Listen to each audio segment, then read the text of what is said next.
তেল গরম হয়ে গেলে ঢেঁড়স ছেড়ে দিয়েছি, তারপর তার মধ্যে হলুদ নুন দিয়ে একটু নাড়াচাড়া করে হালকা নরম করে নামিয়ে নিয়েছি।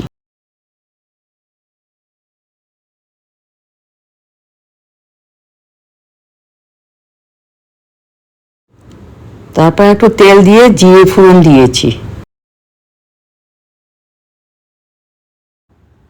পেঁয়াজ দিয়েছি, লঙ্কা দিয়েছি।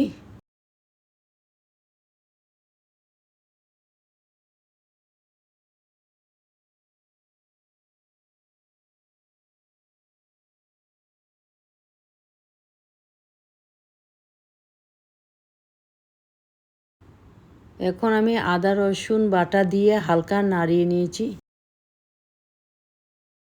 হ্যাঁ, এখন আমি মশলা ছেড়েছি, জিরের গুঁড়ো, লঙ্কার গুঁড়ো, ধনিয়ার গুঁড়ো। মশলাটা একটু নাড়াচাড়া করে একটু জল অ্যাড করে দিয়েছি। এখন আমি বেসনটা ভেজে রেখেছিলাম আগে, এটা অ্যাড করে দিয়েছি। হ্যাঁ, এখন নাড়াচাড়া করে ঢেঁড়স দিয়ে দিয়েছি। ঢেঁড়স দিয়ে একটু নরম করে জল দিয়ে নাড়িয়ে নামিয়ে নিয়েছি।